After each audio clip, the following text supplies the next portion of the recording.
BBC, inspiring Uganda.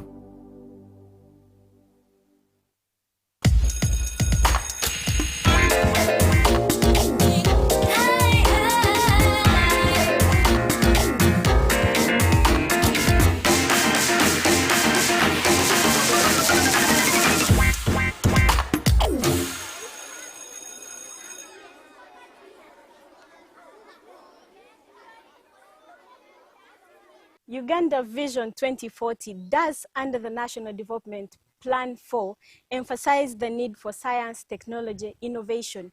But also this being the Education Forum, we understand the role that education has to play as an integral player towards innovation, science, for sustainable development in the different communities. Now, of course, this is Education Forum with me, your hostess, Lynn Ankunda. Today we get to understand, and from our guest, what program are they running and how is it being innovative to understand the real challenges of the communities, to understand the real needs of a common Ugandan right there, even deep in the rural community areas, and how they are able to contribute towards it. And of course, joining us is Honorable Nyeko Kezekia Johnson, who is, and would congratulate him, a recent Member of Parliament elect for Amo County, joining us, but also to emphasize on the need of what she's doing in the community within this project. And Honorable, you're welcome to this week's Education Forum. Thank you very much. Yes, kindly say hello to our viewers and introduce yourself Hello, to us. thank you very much. I am Nyeko Johnson Kezikia. I'm the chairman of Mandulis Energy. As an executive, I stood as a member of parliament for Lamour. Yes. Not for this place. I'm a lover of education. I brought up my children very well. And in the side of technology and the side of finance, etc. They've worked in various international institutions, including Eurospace Station and big bank investment banks, like Goldman Sachs Bank, and etc. And one of them, my last born, is the deputy vice president of Citi. Yep, and having said that, and as a family, we do plans for the future. Yes. And also my children, they do compete and they love the country. They are patriots, just like their father. We have been outside the country, doing business outside the country, but we realize it's very important to come back home, especially after the lecture in Oxford by His Excellency President Museveni, emphasizing to the diaspora to come back home and develop home. And after that lecture, immediately I decided in my patriotic love for the country,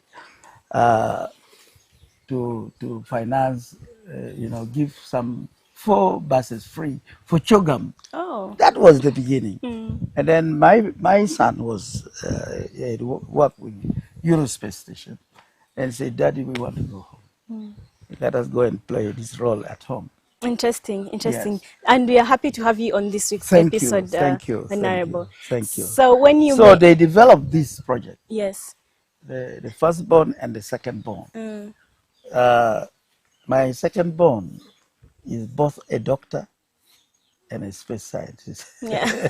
You said you're the chairperson of Mandulis Energies. Yep. Would like to know what inspired the name Mandulis, and then also what is the project about? Yes, actually, Mandulis comes from our neighbor Egyptians. The Egyptian god of light is called Mandulis. So these people say, "Hey, we need to choose this name because we are dealing with light and power." So that's how it comes about. There is a saying that if the education system you're going through does not actually bring you back to community, it is one that we need to question. In short, education system should not alienate us from the communities where we come from. Yep. And this particular project, what did you intend to solve in this particular community? when you get into an aircraft and there's an emergency, something falls, they say you put in your nose first so that you are able to save the life of others. So it was actually a thought how we can build the economy of our family and using the knowledge they have gained. So they thought of this, and there are other projects of space which we are doing other than this. So this, we found that it deals with the community as well. And when you distribute power to community cheaply, and you are able to sell to them cheaply, and they are able to afford, and then you're able at the same time to get profit. That is it. Number one, we want to have something for our family. Number two, how can we make the community benefit?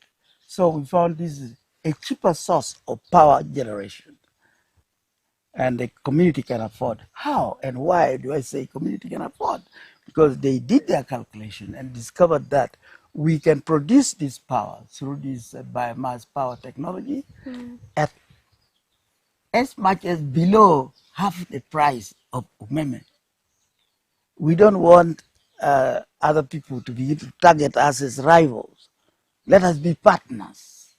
Because if we find a cheaper way of generating power and we join hands together as Ugandans, we are able now to achieve our goals of, His Excellency says, we don't want to sell raw material, we want to add value. Yes. Yes, so that we don't give away the jobs, so that we don't give away the dollar. When you add value, you sell at a higher cost. For instance, coffee. When we sell it raw, we sell it very cheaply at about less than $3 a kilo. But when you grind this coffee, you just, bake it and grind it. You're able to to multiply that 10 times. So Honorable, with this power now, yes, we are able to distribute everywhere. And when we grow coffee everywhere, we can set up these factories everywhere. And then we have a lot of value added coffee. The whole world needs coffee. When it is cold, you need to have a bit of coffee. And we are going to sell coffee at 10 times the price we are selling the raw one.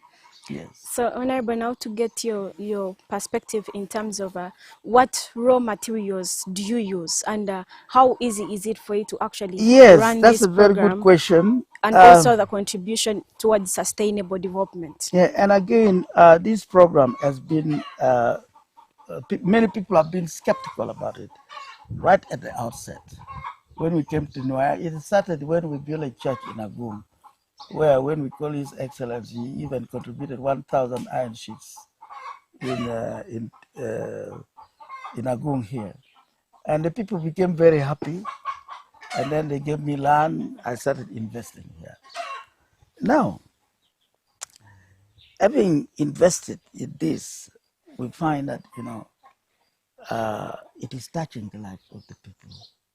You have seen what we showed inside there. They have been using firewood, they have been using charcoal, which is against their health. And when they spend 3,000 shillings on firewood, now they're able to spend only 1,000 for charging the DC battery. This is touching their lives. And now we have distributed to 55 families. And they really like it. And this is the time now to cry out that the government should embrace this and help us also to scale up so that we are able to spread all over there. Not particularly us to spread all over the country. If the government takes up the project and we use biomass technology to supply more power, since we are able to give it cheaply at less than half the price of the present power generation, you can see why. And then also on it will have a lot of impact on the economy. Yes. Also on sustainability. We've had instances where electricity comes and goes, Yeah, on the, How is it on the here? sustainability of the power, you have seen that we store this power we generate in giant batteries and other smaller batteries which we distribute in grass-thatched houses. And number one, we wanted to hit two birds with one stone. First of all, grow rice, whose byproduct is actually better for generating this, or produces more hydrogen to generate this power. By producing more rice, that's why we are moving into villages, training them. We are providing food security. When we provide food security, and with the constant production of food, of course, when there's food security, then we have excess biomass. The excess biomass now we use for generating power. Yes. Okay, and it is sustainable because you must eat and you must produce. So we need a massive production of food. From the start, how easy has it been, especially that you're dealing with local communities? I like that they question. Pay money for it, or from the start? First of all, before we set up this power, when you want to set up any new thing in any community, you need to explain. So we started from that church in Agung that we built, and then one person said, "It's a liar. How can you get power from rubbish?" So I found it was important to go from village to village, and I'm very happy with Peter's mother, who never leaves me. We always move together, except today because she's a bit busy. We moved from village to village here until Alero, up there, to explain the kind of power generation we are bringing. The villagers say, "We know. Please explain to these secondary school science teachers because they know about science." So we chose Alero Secondary School. Although we went even beyond. People were now satisfied. Secondary school teachers were very excited. And then they said, "We have understood. Please go to our district council." Then I went to LC5, who was Honorable Riema at that time. So he convened a meeting of the district council. And everything was still on computer graphics. Oh, I suffered trying to explain to make this thing work. So when every member of the council was there, including medical doctors, they made sure no civil servant was excluded so that there would be no opposition. Because, first of all, I captured the LC5, made him to see the project somewhere else. And then when he saw, he said, "Yes, we did it." Explained to the district council. When I explained, the whole council was convinced on computer graphics, except one medical doctor who opposed, said, "No, this is too good to be true." And I like challenges. When I'm challenged, because I'm a tourism man, I want to produce quickly. So I said, "This project is supposed to take 2 years, but I'll work hard to make it come within 1 year." So that, so we decided now not to put the project here, not to put in Paminolao, but to put at Olweo, at the junction, the road going to Arua, going to Sudan, going to Congo, so that other people can see also, so that we get business. Yes. So when we set it there, that is the time when we got Engineer Piwang from Gulu University, and then some from Makere, and our own engineer fired it. There was light at a big cinema at Olweo. That football field was full, as if people were brought by cars to come and watch the cinema. It was the light. And as we wind up in less than a minute, what are the benefits that you as an individual have had, but also this particular program, not just to the community, but maybe to the international scenes? This is very interesting. Number one, I'm a businessman, and I can create situations where create demand. I'm also trained by UNCTAD to promote projects. So now, these villagers needed to know that they need light so that they are able to see snakes, because there are too many snakes here. They're able to see from far away. You can see there are street lights here. So convince them. And not only that, to make them all like, plus even educated people who like electricity, to like it, I declared it 2 years for free, 2.5 years. When they use it for free, you see, that small town, it wasn't a town, there were only 2 shops. But because there's free power, everyone wanted to build where there's free power. So it has become a town. It even caught attention of the government. You see this pole here, this pole was given by the government. Proper poles, you see. So when we attracted the electricity ministry here, they came and saw. So it was serious. They were able, you see, these poles are well set. The wiring system is well done. So since we have tested this and found that it is really working, and we have created for ourselves market by giving free, and many people came where there's free electricity. Today they have started paying, and we are now getting profit. Money goes direct to the bank. Yes. So it leaves the brain, give free first, let the people enjoy. And then when everybody wants, they realize it's good. You both gain. Yes. Look at that. Yes. They got it free, but now we are gaining back the money.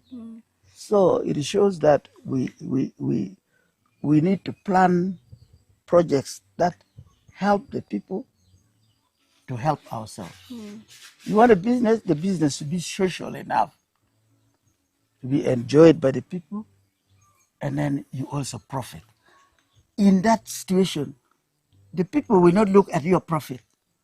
They will look at the enjoyment. For instance, look at the DC cooker. Somebody was using local material charcoal of 3,000 shillings to make a cooking. And today he needs to charge the battery for only 1,000. He saves the other 2,000 for many years. How much money are you saving? A lot of money. So this is a very serious project, and the government has seen it, and there's no game about it. And if the government is going wrong, I am here also as an MP to say, hey, this is cheaper. This makes us save more dollars. We don't need to spend all the money. We are still growing. Yes. So that coal should not be imported. Let us make more of this project so that we make more biochar, since the joules, the same joules that is produced by this coal. Why import the coal? Plant more biomass. Let people have the electricity, value addition, power station, everything people will have. Let them be happy. At the same time, now you make the cement for building cheaply. Interesting. When the price of cement goes down, more people tend to build.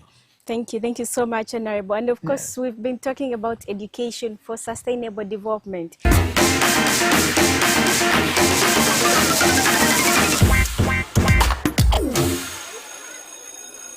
Right here at Mandulis Energy, we now want to understand what process, what steps are they taking to be able to come up with this project. And with me here is Honorable Nyeko, who will be able to help us understand.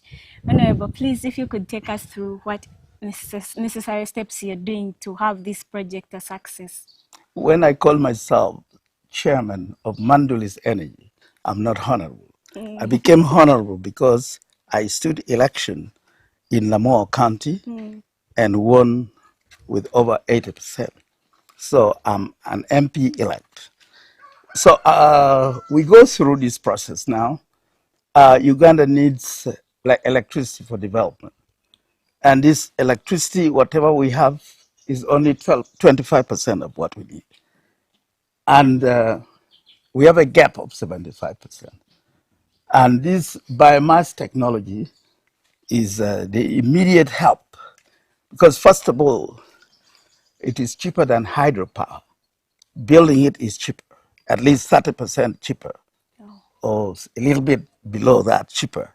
So if we can build the same power generation, the power we need at a cheaper rate and the same power and with a better condition. That what is the better situation? The better situation is that hydropower sometimes gets interrupted by water, flowing water after rain bring a lot of rubbish and it clogs the turbine, and you find they have to stop some turbines for cleaning up, while this one doesn't stop.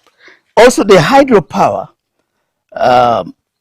when the water level goes down during dry season, there is power rationing because the level of power goes down.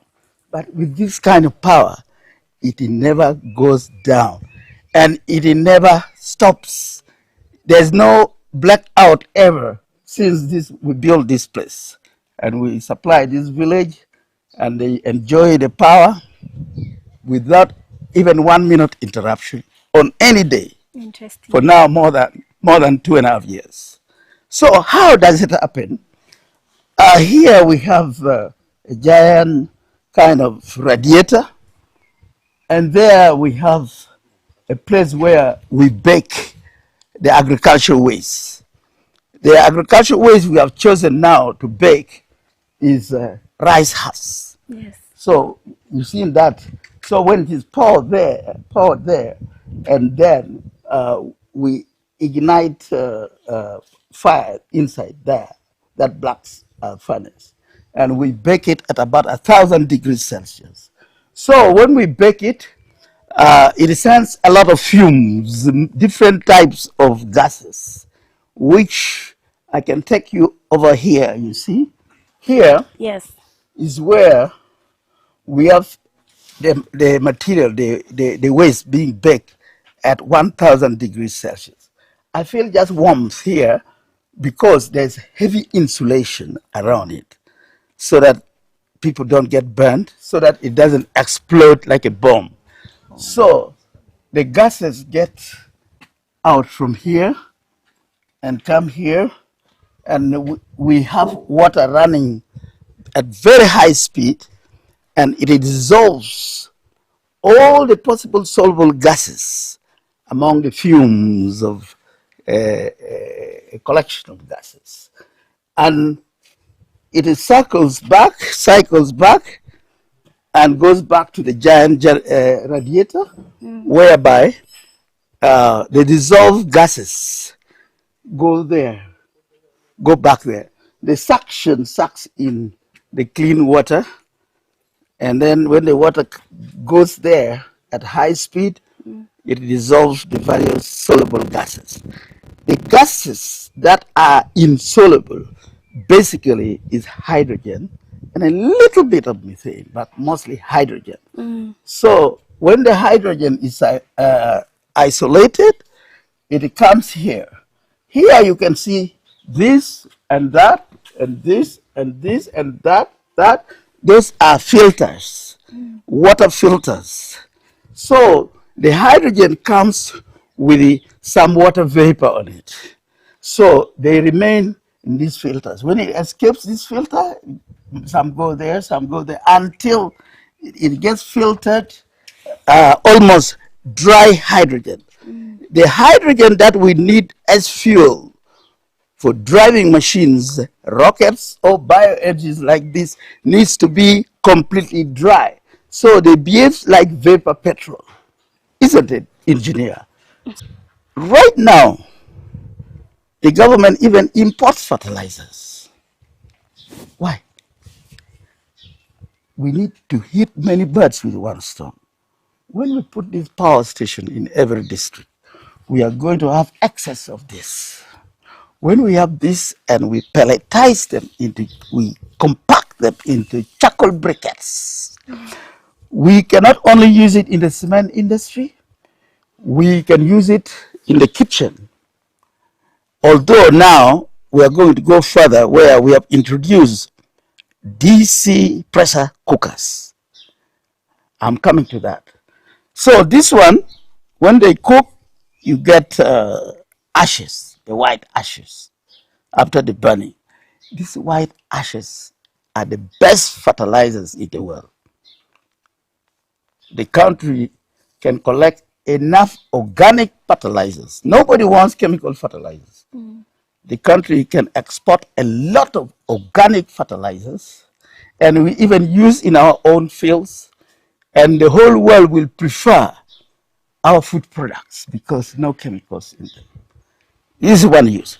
Another use, you see that valve there, there's a pink valve there. Wait a bit. From that pink valve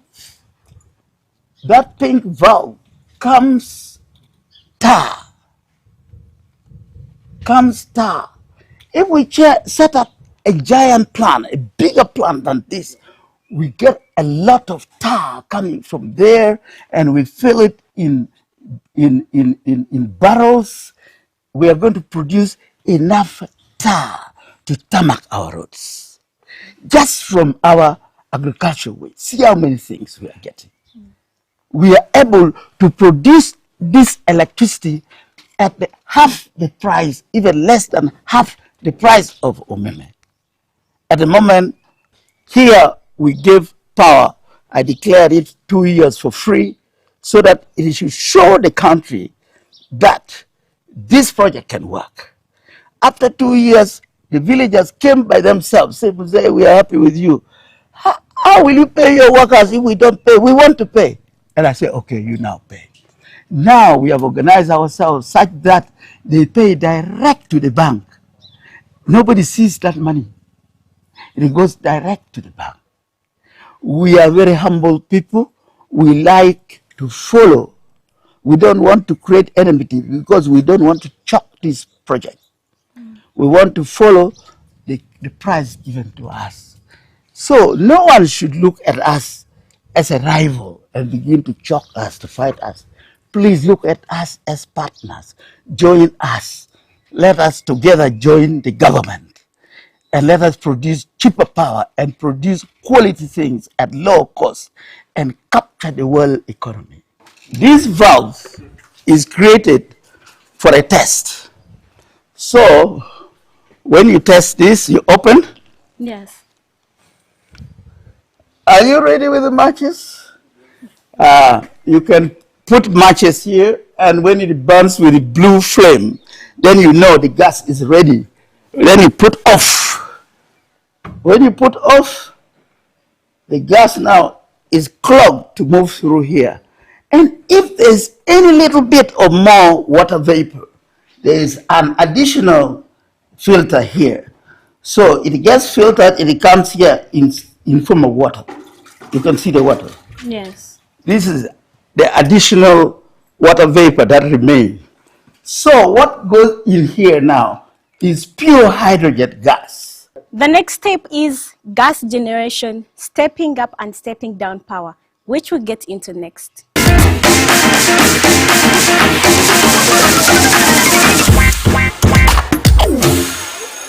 Now we have manufactured hydrogen. We tested there, we found it burning with blue flame.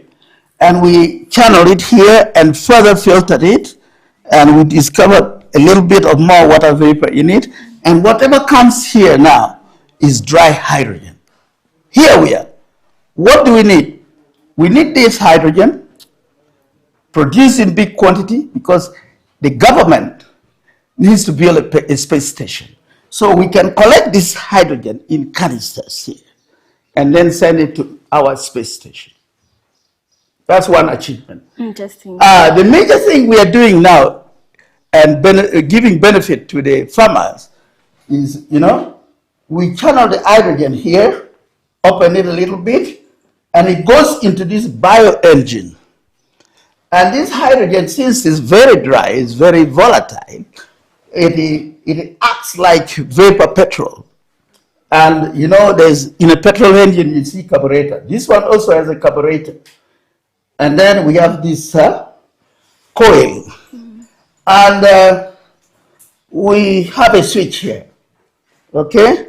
Yeah. And the battery leads are connected. When you connect the battery leads, you just start from here. And there you are. It kickstarts. Yes. And you keep the generator running. And this engine now drives this dynamo. And in physics, you've learned when you make a coil of wire and run magnet, in the middle, you create electricity. This is basic physics, the importance of teaching basic physics in secondary schools. So here you are. The electricity created here now goes here into various transformers because we produce very high voltage electricity, so it has to be stepped down to standard voltage. In Uganda, our standard voltage is between 220 and 240, basically 240, British system. And other countries have electrical appliances that operate with 110, like United States and Holland, etc. But we'll come to that later. We have to step down the power to 240 because most of the electrical appliances in Uganda and East Africa and most of African countries are 240 volts, 220, 240 volts. The small difference doesn't matter. So they can operate.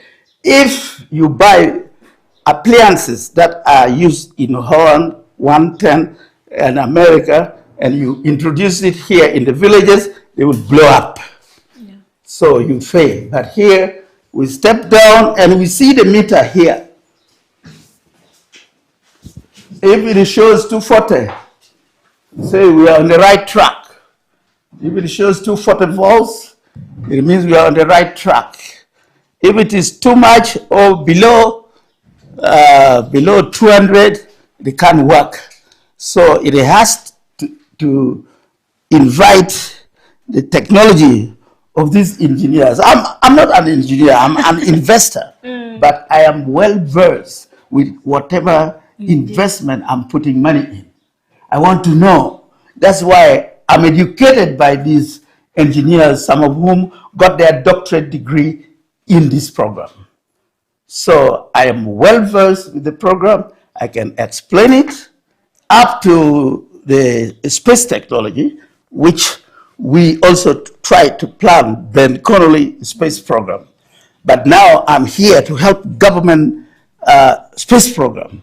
I'm ready to give everything to government so that we help to build this country. Now, from here, we are going to the next room where we store power. Yes. We generate power here. You see the engine has been stopped because the batteries inside there are all full.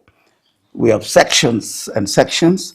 When we use it up, the villagers use it up to a certain section, then we start the generator again. So it makes the generator last long because it is not constantly used like the hydropower, whereby the turbine has to work all the time because people need electricity all the time. Yes. So this is a new technology, and it is acceptable. It is acceptable by the whole world.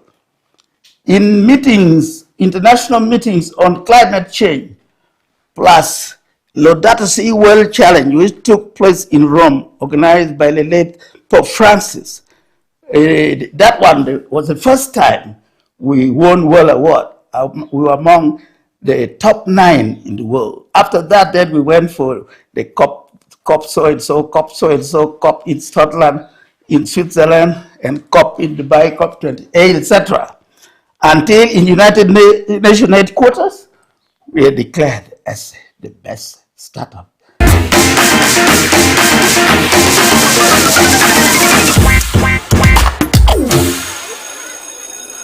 Where I am standing right now is the control room, and in this control room, it is where energy is stored as well as converted. We get to understand the different stages in this particular room. We are looking at this storage. Yes. These are battery boxes, and this one, the other one, and a giant one here. And you go there. So these batteries, first of all, the power from there are stored in those batteries. The power generated from there. And to make checks and balances, just in case something happened that would cause disruption, we decided to install the solar so that we have a merger of biomass and solar power generation. So that we can generate enough power to the requirement of the villages we have electrified. We have so far electrified how many villages, engineer? 185. 185, while I was still at 150. They have gone to 185. But our target is to go to 2,500 villages. Now, this power has got, has to be, the power has to be regulated. Isn't it? Yeah. Yes. So it is regulated. Your power that goes out now from here, according to what I explained, it is stepped down, stepped up until it is stabilized at 240 volts. Between 220 and 240, that's perfect. The small difference doesn't matter. So that small difference cannot burn the electrical appearances.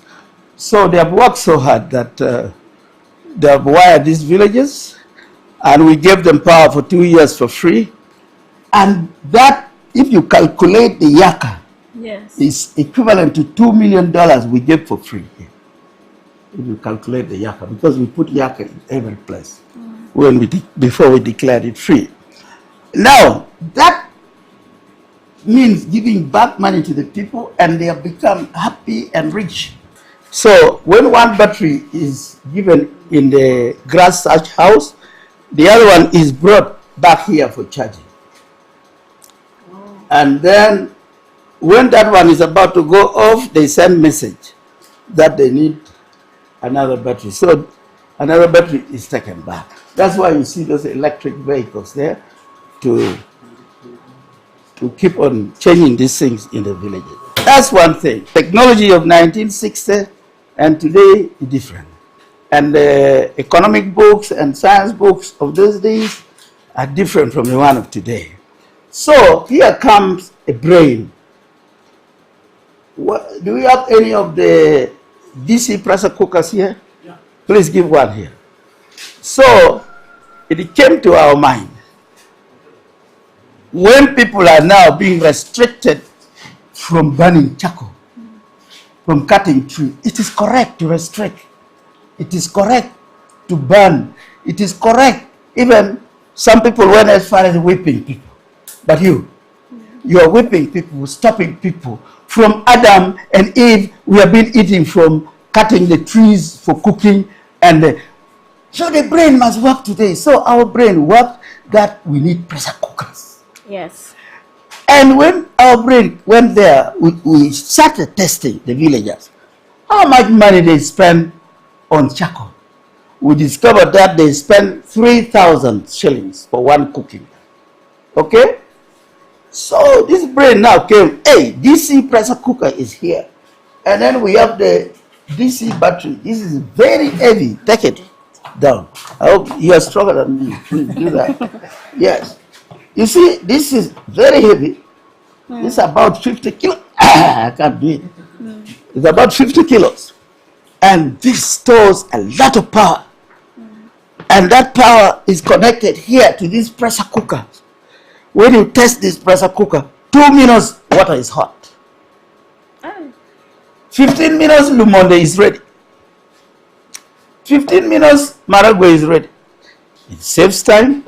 Number two, these women and children, girls, always blowing and inhaling smoke from firewood is not longer there. They are now using this pressure cooker. And then they are saving money, because in charcoal, they would spend 3,000. But for charging this thing, they spend only 1,000. Look at that. The economic difference. So this is the time now, when we distribute this to every villager, then we have reached the stage where we should stop and burn cutting trees, because we have alternative. And our country is capable of doing this. These are cheap things. Spread all over. Conserve the environment. That's the time. Anybody who beat anybody before we brought this should go to jail. Because you did not bring alternative to people. That is the production of hydrogen from there. You came to know how we could use that hydrogen. Two ways. We could collect the hydrogen and send it to Entebbe to drive our space station. We use the hydrogen to power the villages through these battery boxes and control systems. And we have power, and we can make the value addition. We can export value added crops, not exporting raw materials. We can now drive our cement industries. We are capable of producing power stations that can drive giant factories. Why not, if it is only 70% of the money we spend on other forms of power? That's where my advocacy is. That's why I've come in government, so that I can share the idea wider. Where you put your money is where you grow. You have to prove that is where you're going to grow, not where you are going to waste money.